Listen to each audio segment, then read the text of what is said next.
It's me, your favorite YouTuber, Bewigged Karma 38, and welcome to a new fucking video! Holy shit! So many fucking wires.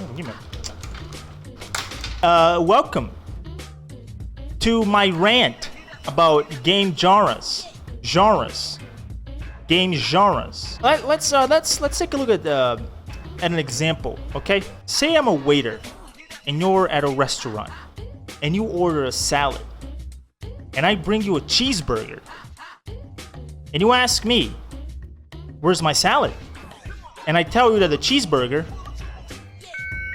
has lettuce and tomatoes in it, and that makes it a salad.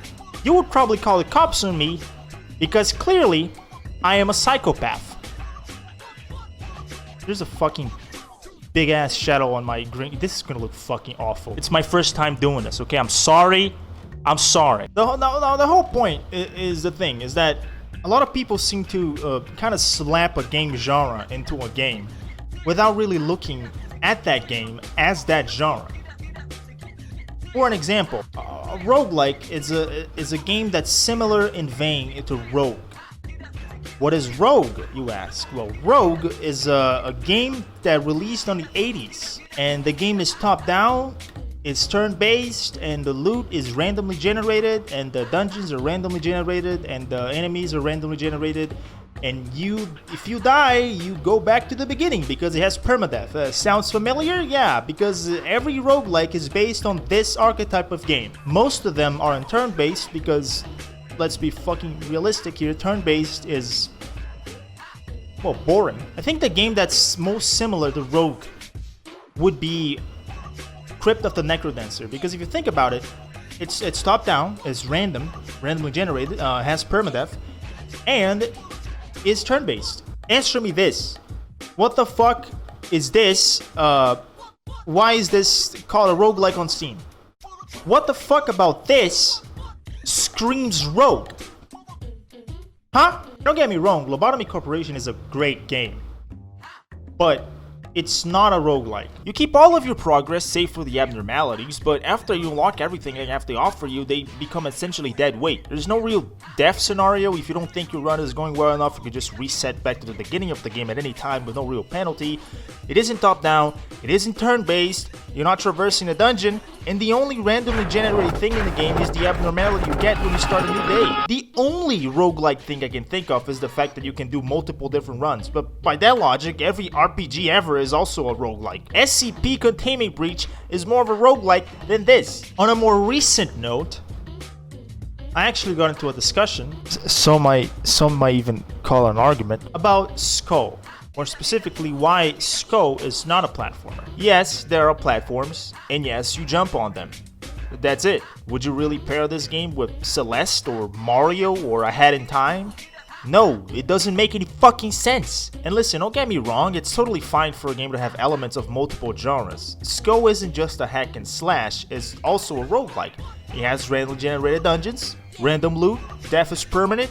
I guess technically it's a roguelite because it doesn't have turn-based combat and the perspective isn't top-down, but let's be fucking realistic here, these two things are the same thing. But this brings me to an interesting point. Don't Starve. Consider the following.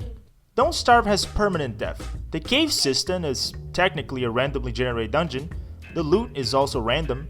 Would you call this a roguelike? No. The answer is no.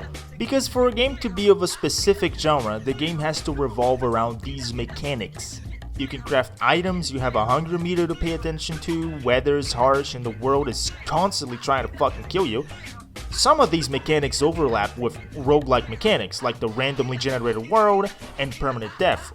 These are staples of roguelike games, but they're also staples of survival games, But just because of that, that doesn't mean they're interchangeable. And before finishing here, I'm gonna mention the last example. Borderlands 2. I'm just gonna say this, frame rate is gonna be ass and the video quality is gonna be shit. I'm very sorry. My computer isn't on par with most modern computers, so if you wanna help me get something a little better, you can help me out with Patreon. Links in the description. Alright, back to my point. A while ago, and I mean a while ago, I actually got into a discussion about Borderlands 2.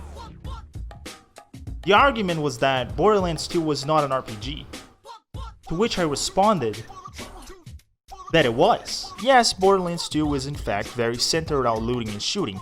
You shoot bad guys, you get loot. To shoot more bad guys, to loot more, to shoot more, to loot more, to shoot more, to loot more, you get the idea.